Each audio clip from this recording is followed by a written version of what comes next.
Shalom, selamat pagi Bapak Ibu Saudara-saudari dikasih oleh Tuhan Yesus Kristus. Pagi hari ini kita akan membaca firman Tuhan dari Roma 8 ayat 1 sampai dengan yang ke-17 dengan judul perikop hidup oleh roh. Namun saya hanya akan membacakan 2 ayat saja saudara.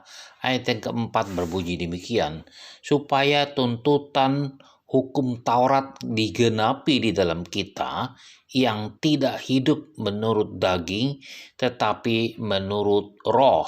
Satu ayat lagi ayat 14, semua orang yang dipimpin roh Allah adalah anak Allah. Saudara, Alkitab dengan jelas menegaskan bahwa orang yang hidupnya dipimpin oleh roh Tuhan itu disebut sebagai anak-anak Tuhan. Tetapi kebalikannya saudara, bahwa orang yang hidupnya tidak dipimpin oleh roh Tuhan itu tidak layak atau bukan disebut sebagai anak Tuhan. Yang dapat menilai dan membuat kesimpulan apakah kita ini layak disebut anak Tuhan atau bukan anak Tuhan sebenarnya adalah diri kita sendiri, yaitu dengan jalan mengoreksi diri kita sendiri apakah selama ini kita menjalani hidup itu mau dan taat sepenuhnya di dalam pimpinan Roh Kudus atau tidak, saudara. Sebab ada tertulis, sebab kamu tidak menerima roh perbudakan yang membuat kamu menjadi takut lagi. Tetapi kamu telah menerima roh yang menjadikan kamu anak Allah. Oleh roh itu kita berseru, ya Aba, ya Bapa. Saudara, orang yang percaya yang hidupnya dipimpinan Roh Kudus tidak lagi dipimpin oleh roh perbudakan sebab dia percaya bahwa Roh Kudus memimpin hidupnya, saudara. Kita bukan lagi orang-orang budak, tapi kita adalah orang-orang yang merdeka, orang-orang yang sudah ditebus oleh darah Kristus. Itulah pengorbanan Kristus di kayu salib untuk menebus segala dosa-dosa kita, supaya kita dari orang yang berdosa menjadi tidak berdosa, supaya kita dari orang yang tidak merdeka, dari orang yang menjadi perbudakan, menjadi orang yang merdeka oleh karena Roh Kudus. Melalui Roh Kudus kita hidup di dalam kehidupan sehari-hari. Saudara, tetapi faktanya berkata yang berbeda, saudara.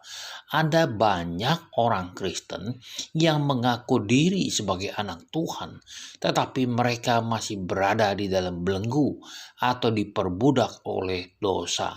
Banyak sekali dosa-dosa yang mereka lakukan, saudara. Apakah itu dosa mengenai karena kematri?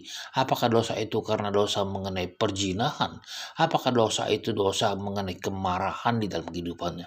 Terbukti mereka masih enggan untuk meninggalkan dosa itu, saudara. Mereka masih suka melakukan hal-hal yang cemar secara sembunyi-sembunyi. Mereka masih suka melakukan hal-hal yang dilarang, jelas-jelas dilarang oleh firman Tuhan.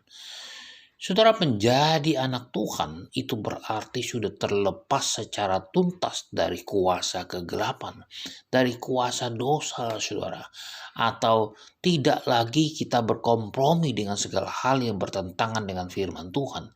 Sebab apa, saudara? Sebab ia telah melepaskan kita dari kuasa kegelapan dan memindahkan kita ke dalam kerajaan anaknya yang kekasih.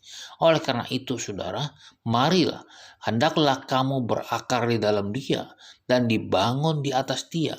Hendaklah kamu bertambah teguh dalam iman yang telah diajarkan kepadamu, dan hendaklah hatimu melimpah dengan syukur.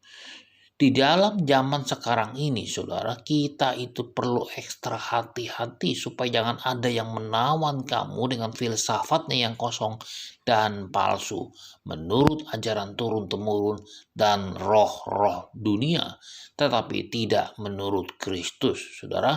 Bagaimana caranya? Kita harus membangun fondasi hidup kita dengan firman Tuhan dan mengizinkan Roh Kudus menjadi pemimpin dan berhak memerintah hidup kita.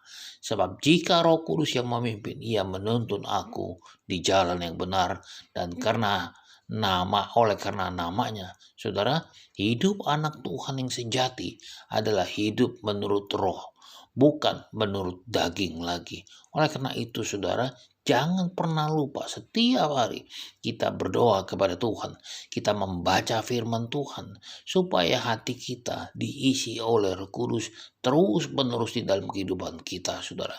Supaya apa yang kita lakukan setiap hari itu tidak terlepas daripada apa yang diperkatakan di dalam firman Tuhan. Selamat pagi, selamat berkarya dan Tuhan berkati.